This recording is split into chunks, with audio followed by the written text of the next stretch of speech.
Bueno, pues amigos, no solamente le enseñamos qué bello es este carro de adentro, sino que nomás fíjese afuera qué bellísimo está este Lotus Evora.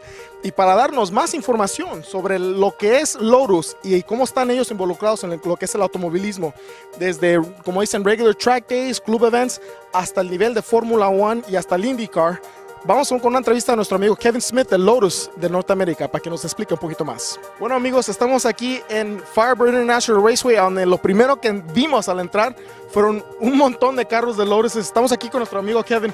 Kevin, first of all, thanks a lot for taking some time to be with us. I mean, one thing I noticed when I was driving right into the track, I'm like, there are a lot of Lotuses here, man. Tell us a little bit about the presence that you guys have here, because you guys are out there having a blast. Yeah, it's fantastic. This is the Lotus Cup USA Series, second stop in our season here at Firebird International Raceway. And it's basically a group of very passionate, very enthusiastic Lotus owners that decided to get together and start racing each other with their Lotuses. It's fantastic. I mean, there's no better way to enjoy, if you do own a Lotus, to enjoy a Lotus than to actually be out there thrashing it out on the track and having fun with it. Because, I mean, to be quite honest with you, the history that Lotus has, I mean, these cars are kind of meant for that, really. Because I know you guys have been involved in everything from, like I said, Cub racing in Europe, Small League, like I said, the US Cup here as well, all the way up to Formula 1, and even here in the stateside IndyCar. Tell us a little bit about the pedigree and the history of Lotus. Well, Lotus was founded by Colin Chapman, and it was really founded, he started building race cars, and he was a racer himself. He started winning with his cars, and people started coming to him to buy cars from him because they wanted to win as well. So it started as a race car building business, and then he decided to build road cars to help support the racing habit, if you will. So yeah, Lotus has been involved for decades. I mean, we've been around 60 years. We've been involved since 1958, off and on, in Formula 1, in IndyCar. We won the 65 Indy 500 with Jim Clark driving. First mid-engine car to win the Indy 500. We've won 7 constructors titles in Formula 1, 6 driving championships with the likes of Mario Andretti, Jim Clark, etc., Emerson Fittipaldi. I mean, fantastic history in racing. In recent decades, we kind of slowed down in racing. We focused on the car business, the road-going car business, if you will. We built track cars for enthusiasts to take out on weekends like this and race as well, but we focused mostly on the road cars.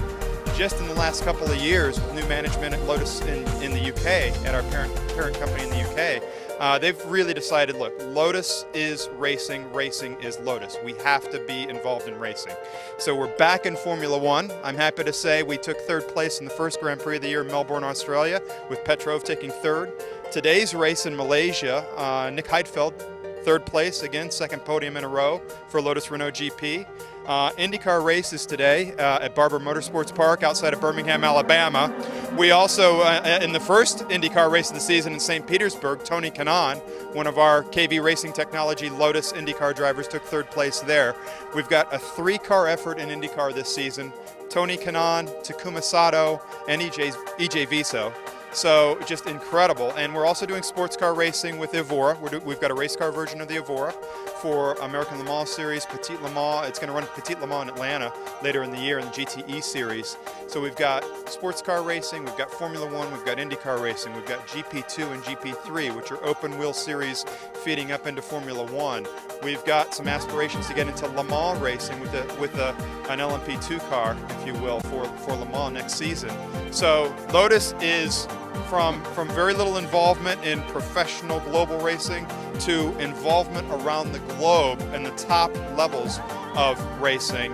We're back.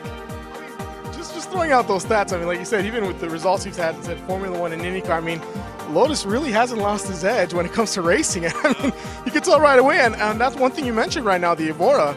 As we were driving in, we saw a really gorgeous red one and yellow one here. Tell us a little bit about the Evora line itself, because like you said, you guys are almost marketing them to start racing as well in the Le Mans Series. So yeah, tell us a little bit about the specs on the Evora. Yeah, absolutely. The Evora is an all-new car for us. We launched this roughly a year ago now in the United States and North America. It's been on the market about a year.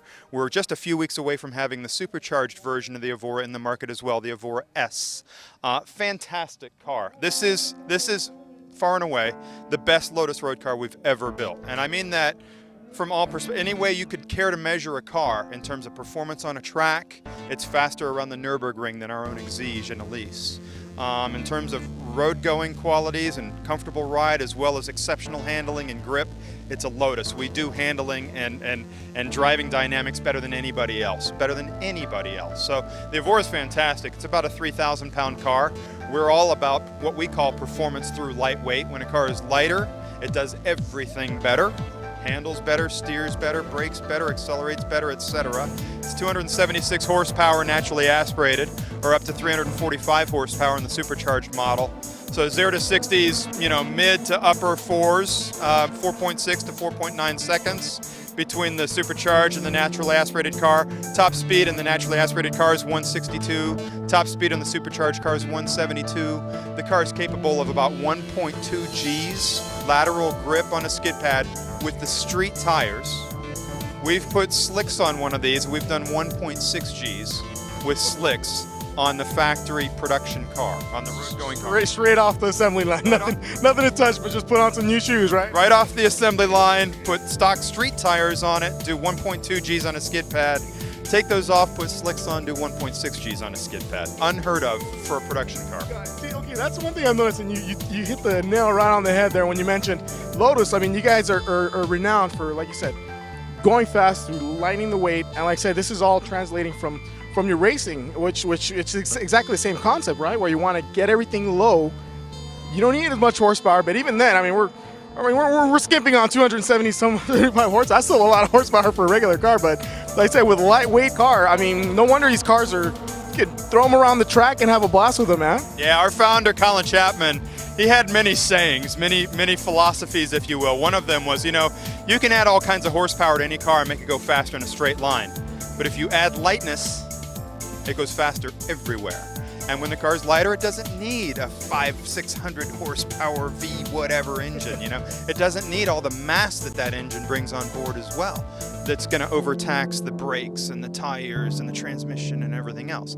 If it's lighter, it's better at everything, and then you give that car sufficient power and it's a world beater. I mean, these cars, our Lotus Evora, our Exige, our Elise, you can take these out on a racetrack straight out of the factory, straight off a dealer's showroom, take them out on a racetrack, flog them mercilessly all day long, embarrass other brands that cost 2 and 3 times as much that I won't mention because I won't be that crass. But you can embarrass those other brands and then drive the car home. No need for excessive wear and tear and work and everything else. The steering is absolutely telepathic. You think turn right and it's already heading there. The car and the Evora is, like I said, it's the best Lotus road car ever. It has those extreme levels of grip that I mentioned, incredible handling, but it's also got a very nice, supple, comfortable ride quality to it. I've driven the Evora 600, 700, 800 miles straight in a day, 11, 12 hours straight in a day. No problem, totally comfortable. You can do that. You can drive this car across country, decide to arrive at your favorite racetrack, maybe that's Laguna Seca, lap it mercilessly for 2 days, turn around and drive home. I mean, that's the kind of car it is. It's pretty much a true turnkey car with you could apply to anything. Like you said, nice long trips, and if you want to get rid of that racing itch, this is the car to get. So, thanks a lot, Kevin. I really appreciate your time. And like I said, it's an amazing car. It looks fast just standing there. Let's just put it that way. But anyway, thanks a lot, Kevin. Appreciate your time, and go out there and keep on racing, man, because we like to see Lotus out on the track. We'll be out more and more, winning more and more races. Absolutely. Bueno, pues ahí, amigos, lo oyeron directamente de Kevin, de Lotus de Estados Unidos, y vamos a percibirlos a ellos también, Lotus, en el IndyCar y también en Formula 1 durante toda la temporada. Acompáñenos.